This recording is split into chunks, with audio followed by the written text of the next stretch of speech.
Okay, so cut the dough into 4 equal quarters. And you're going to make them into a ball and place a piece of baking paper underneath. Put another one on top and press out. Now, using the side of your hand, actually just push out the dough into roughly a rough circle and roughly around about 25 centimeters in diameter.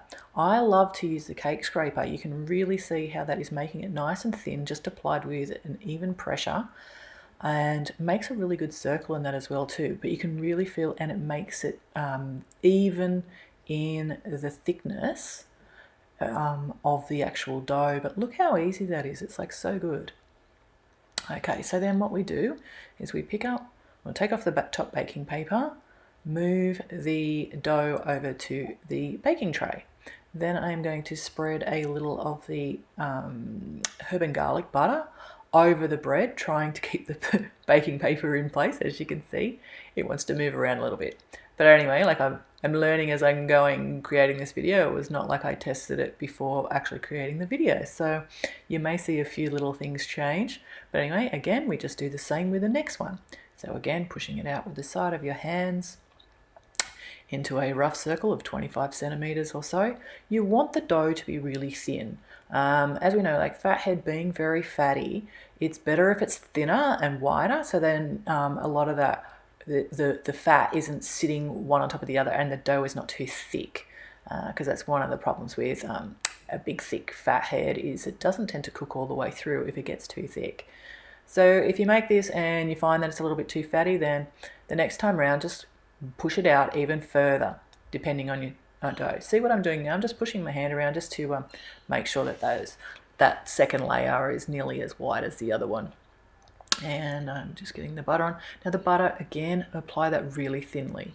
Just don't stick on too much. You don't need it. It's got all the oils in the cheese, so it's just a little bit for colour and flavour, of course, and spreading the herbs around. If you want to omit the butter completely, you can just use herbs.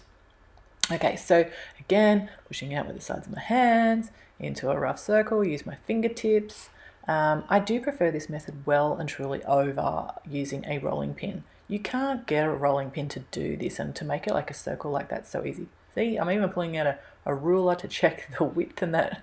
I usually do have a tape measure, but for the life of me could not find it yet this morning. What's the first thing I see when I open up my drawer, or it's supposed to be, it's sitting in there. I swear Dave must have stolen it and he put it back there without letting me know.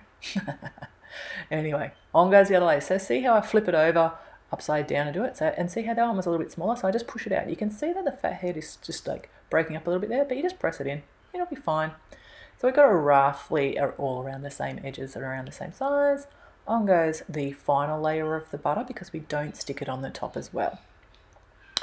So again, spreading it out. I probably put it on a little bit too thickly here, and that is why I'm telling you now, just make sure it's a little bit thinner. You can always sprinkle extra herbs if you want, really finely chop the herbs so that they stay nicely in the layer. Now see what I'm doing with the cake spreader is I just neaten up the edges, and see how quick and easy that was. Like, this is like no skills. I'm not a professional baker or anything like that. This is just, Megan goofing around, learning as she goes, and coming up with great and easy ways that we can do things without having to have fancy equipment and things like that. Like, normally I would push stuff out like this in like a tortilla press, but everybody doesn't have one at home, but most people actually do have baking paper. Now, I'm talking about baking paper too. I always use Glad Bake non-stick baking paper. I find that it's nice and strong, things don't stick to it. I'm not sponsored by a Glad Bake or anything like that, but it is definitely one of the things that I have in my kitchen all the time, use it all the time, buy it in the massive rolls, and I do not use any other brands, because I have tried the cheaper brands without mentioning their names, and they don't tear off properly. They can have things stick to them. Now again, see, get the cake scraper, go around the edges, see how it's all rough, and now it's just making it into a beautiful, nice round circle. This works really good for pizza bases and that as well too. Now I'm just sealing it in, making it a little bit prettier. Then I'm going to get a cup, or I've used a small ramekin, roughly around about 10 centimeters in the center, 10 to 12 centimeters, just pressing in to give a little indent for that center of the star. So now I've got a pizza wheel. I always use a pizza wheel, or you can use a pastry wheel. It doesn't tear dough. It works great for doughs, great for crackers, and you can see how easy it is. Now I'm trying to do this all in like 16 strips, and as you can see, I just cut each one in half, and then that gets me even strips. As you can see, I'm not exactly always that even, but hey, it's still like close enough. So now I grab 2 of the strips with 2 hands and twist outwards and seal at the ends. So see, pick up the 2 pieces, gently twist, seal the ends. Do it again. Pick up the 2 pieces, twist it in, seal the ends. Now on a traditional one of these, I normally twist it twice. Fathead does not have gluten in it. It will not twist. It doesn't take a lot to tear it. Now where any of the little bits, so you just on my fingers then just like push in a little bit up the top, it was because there was just a little tear. And you can see in my final results, it looks great.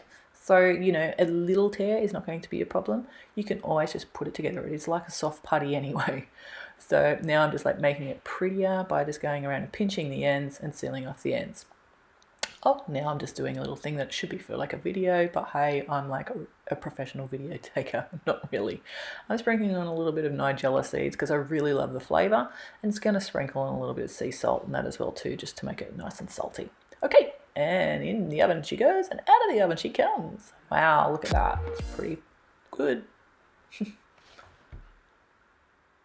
Anyway, that concludes our video.